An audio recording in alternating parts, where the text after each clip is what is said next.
Hello everyone. तो इस part के स्टार्ट में विन जब मिदी और मे को इकट्ठे देखता है तो वो काफ़ी सैड हो जाता है और उसे ख्याल आता है कि जैसे मैं मेरे साथ कभी भी सिंसियर नहीं हो सकती। और उसके बाद वो दोनों फ्रेंड्स वो डिस्कशन करते हैं जो वो घर पे नहीं कर पाए थे। उसका फ्रेंड टॉम उससे पूछता है कि तुम आगे अपनी लाइफ में क्या करना चाहते हो। एक्टिंग तो तुम्हारा पैशन था ना, क्या तुम कंटिन्यू नहीं करना चाहोगे।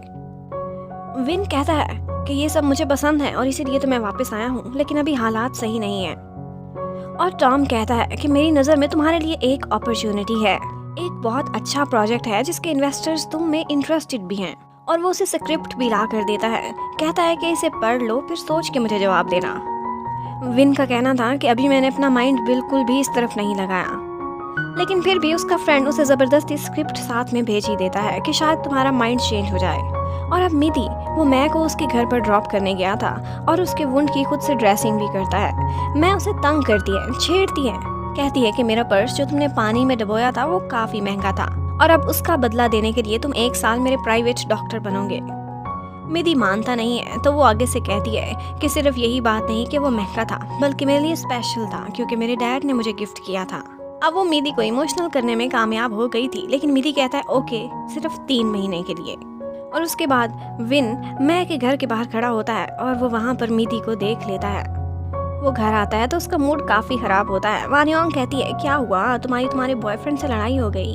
विन गुस्से में कहता है कि हम एक दूसरे के कुछ भी नहीं लगते, जाओ अपना काम करो। अब वानियोंग का इसी बात पर मूड खराब हो गया था। विन नोट करता है कि अगले दिन वो उसे नजर भी नहीं आ रही थी।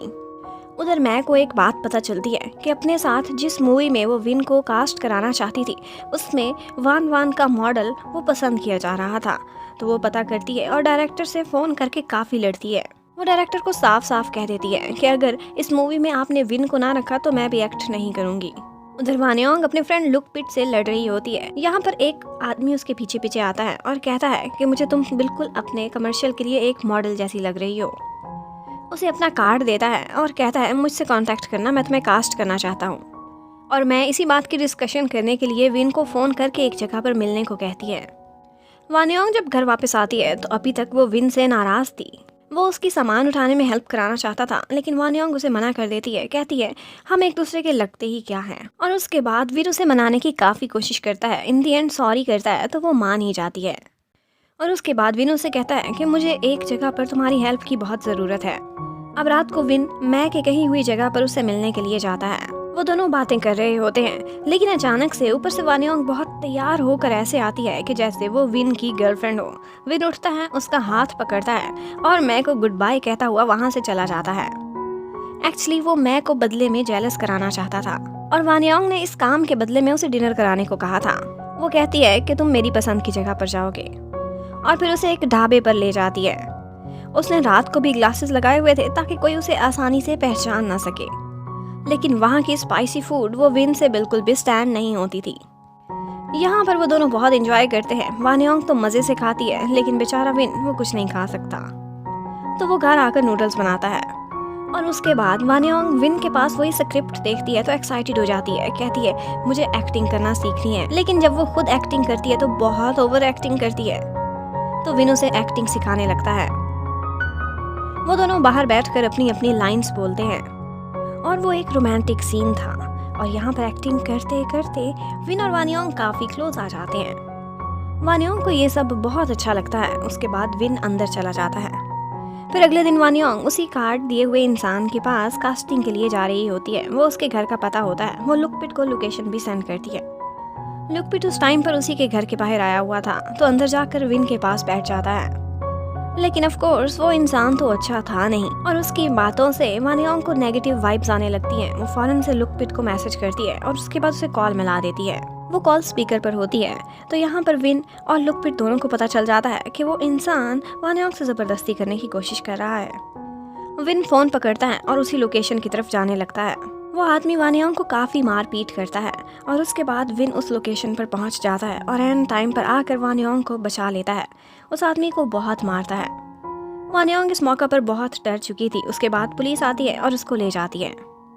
विन वानियोंग को डांटता है, कहता है तुम इतनी आसानी से किसी पर कैसे ट्रस्ट कर सकती हो। लेकिन वानियोंग पहले ही बहुत दुखी होती है। तो विन उसे चुप कराता है, उसे प्यार से कहता है कि आइंदा कभी कास्टिंग के लिए जाओ तो अकेले कभी ना जाना, किसी को साथ ले जाना।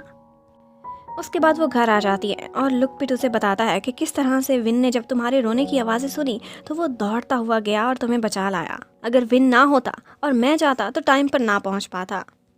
उसके बाद लुकपिट वहाँ से चला जाता है और विन वानियोंग के पास जाता है। वानियोंग काफ़ी डरी हुई थी, उसे कहती है कि जब तक मैं सो नहीं जाती मेरे पास ही बैठना, और वो बैठा भी रहता है। उसके बाद वो सुबह ही सुबह वानियोंग के लिए स्पेशल सा ब्रेकफास्ट तैयार कर रहा था। वानियोंग के बैग में उसका फ़ोन बजता है, ये मिदी की कॉल थी। विन उसे कहता है कि वानियोंग अभी तक सो रही है। मिदी ये सुनकर परेशान हो जाता है कि किसने उसका फ़ोन उठाया है और उसे क्या हुआ है। वो फ़ौरन से उसके घर की तरफ जाता है और विन को देखकर उसे लगता है कि ये उसका वही पागल वाला रिलेटिव है। वो फ़ौरन से अंदर जाता है और देखता है कि वानियोंग बीमार पड़ी हुई है और विन के सामने मिदी बार बार वानियोंग को अपनी गर्लफ्रेंड ही कहता रहता है। वानियोंग की काफ़ी तबीयत खराब थी तो मिदी उसे उठाता है और उठाकर अपने साथ हॉस्पिटल ले जाने लगता है। विन रोकने की काफ़ी कोशिश करता है लेकिन मिदी उसे ले जाता है। अब विन ने इतने प्यार से जो ब्रेकफास्ट बनाया था वो सारा वो फेंक देता है। उस टाइम पर हॉस्पिटल में मैं भी अपनी ड्रेसिंग कराने के लिए आई हुई थी और मिदी वानियोंग से पूछता है कि तुम बीमार क्यों हुई और तुम्हारी बॉडी पर ब्रूजेस क्यों है, क्या वो इंसान जो तुम्हारे घर पर है उसने तुम्हारे साथ कुछ गलत किया है। लेकिन वानियोंग टाल देती है, कहती है मैं तुम्हें फिर डिटेल से बताऊंगी। अब विन भी उसके पीछे पीछे हॉस्पिटल में आता है लेकिन वो वानियोंग के पास पहुंचता उससे पहले ही उसे रास्ते में मैं मिल जाती है। उधर लुकपिट वानियोंग को देखने के लिए आता है और उसे बातों बातों में कहता है कि मुझे तो डाउट हो रहा है, जहाँ तक मैं पहचान सका हूँ विन बिल्कुल भी गे नहीं है। जैसे वो कल तुम्हें बचाने गया था लगता था कोई प्रिंस है और प्रिंसेस को बचाने जा रहा है। उधर विन और मैं इकट्ठे खड़े होते हैं तो यहाँ पर कुछ रिपोर्टर्स और लोग उनको देख लेते हैं। मैं ये बात नोटिस कर लेती है और जानकर विन के क्लोज आने लगती है। यहीं पर लोग उनकी फोटोज बना लेते हैं और विन खुद को उससे दूर करके वहाँ से चला जाता है। उसके बाद मैं ज़बरदस्ती उसकी कार में बैठकर उससे एक इम्पॉर्टेंट बात करने के बहाने उसके साथ टाइम बिताने लगती है। विन उससे कहता है कि ये सब करने का अब कोई फ़ायदा नहीं, मैंने तुम्हें किसी और के साथ देखा है और एक दफ़ा नहीं दो दफ़ा। लेकिन मैं कहती है ये मिसअंडरस्टैंडिंग भी हो सकती है, मैं जिसे लाइक करती हूँ वो सिर्फ तुम हो। उसके बाद विन मैक को उसके घर पर ड्रॉप करता है और वही याद करता है कि जिस तरह से उसने वानियोंग को उस आदमी से बचाया था और फिर उसे याद करता हुआ फ्लावर्स लेकर उसके कमरे में जाता है। लेकिन हॉस्पिटल में उसके पास ही बैठा हुआ मिदी सो रहा होता, जिसे देखकर वो काफ़ी सैड हो जाता है और वापस बाहर आता है और सीधा जाता है अपने फ्रेंड टॉम के पास। वो देखता है कि उसकी कॉफ़ी शॉप में वान उससे मिलने आया हुआ है और यहीं पर ही ये पार्ट ख़त्म होता है। Thank you for watching, stay connected, bye bye.